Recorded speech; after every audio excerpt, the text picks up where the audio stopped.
Dicen que en el fútbol, la memoria es corta, pero en los despachos, nunca se olvida nada. Durante años, el poder miró hacia otro lado. Silencios, reuniones a puerta cerrada, sonrisas forzadas ante las cámaras. Pero la herida seguía abierta. Y hoy, ha llegado el momento de cobrar las cuentas pendientes. Porque esto, no es solo un castigo. Es una declaración.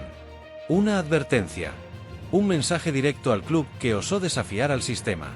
Desde hace tiempo, el ambiente entre el club y el organismo europeo era irrespirable. Todo empezó con pequeñas tensiones, declaraciones, comunicados, rumores. Pero lo que para el público parecía un simple desacuerdo, dentro de los pasillos se vivía como una auténtica guerra fría. Y en esa guerra, el fútbol dejó de ser el protagonista. Lo que se juega aquí no son puntos, sino poder. El organismo llevaba tiempo esperando el momento perfecto. Sabían que actuar antes sería demasiado evidente. Había que dejar que el tiempo hiciera su trabajo. Que el club bajara la guardia. Que se confiara. Que creyera que, después de todo, las aguas se habían calmado. Pero no. En realidad, el reloj siempre había estado en marcha. Cuando finalmente llegó la resolución, no fue una sorpresa para todos. Algunos dentro del club lo veían venir. Habían notado señales, miradas frías en las reuniones, respuestas evasivas, informes que tardaban en llegar.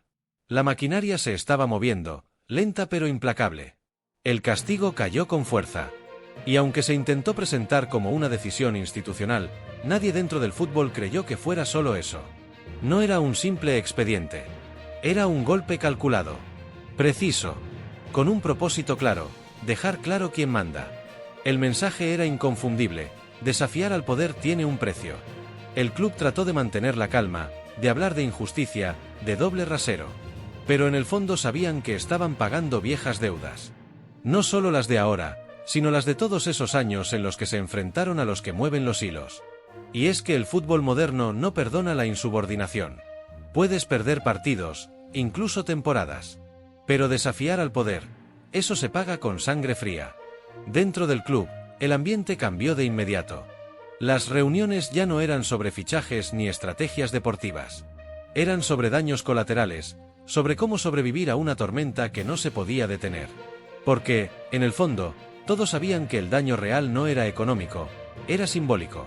El castigo no buscaba destruir, buscaba humillar. Recordar al mundo que el poder no se discute, que el sistema puede ser flexible, pero nunca débil. En las oficinas del organismo, la sensación era otra. Allí no había rabia, ni siquiera satisfacción. Solo una calma fría, casi burocrática. Habían esperado el momento justo, y lo habían ejecutado con precisión. No había pasión, solo método. Y eso lo hacía aún más inquietante. El fútbol tiene memoria selectiva, pero la historia no. Quedará escrito que aquel club fue señalado. No por un error puntual, sino por una osadía imperdonable.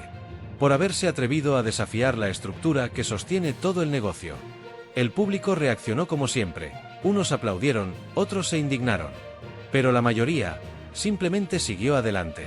Porque en el fútbol moderno, el poder se disfraza de justicia, y la justicia se confunde con espectáculo. Mientras tanto, dentro del club, el discurso oficial hablaba de resiliencia, de aprender de los errores, de seguir adelante. Pero detrás de las cámaras, los directivos sabían que algo se había roto para siempre. Esa relación, ya desgastada, había llegado a un punto sin retorno. La confianza desapareció, y con ella, la sensación de pertenecer al mismo juego. Porque este ya no era un conflicto deportivo. Era una cuestión de orgullo, de autoridad, de dominio. Un pulso entre los que hacen las reglas y los que un día se atrevieron a cuestionarlas. Y aunque la sanción se levantará, aunque el tiempo pase y vuelvan los aplausos, el mensaje quedará grabado en la memoria de todos. Nadie desafía al poder sin consecuencias. Los grandes imperios, dicen, no castigan por necesidad. Castigan por ejemplo. Y eso fue exactamente lo que pasó. El club volverá. Siempre vuelve. Con nuevas caras, nuevos sueños, nuevos discursos. Pero en los despachos, esa herida quedará abierta. Una cicatriz silenciosa que recordará, cada temporada, que el poder puede ser paciente, pero nunca olvida. Porque en el fútbol moderno, los goles pueden cambiar partidos. Pero las venganzas, cambian la historia.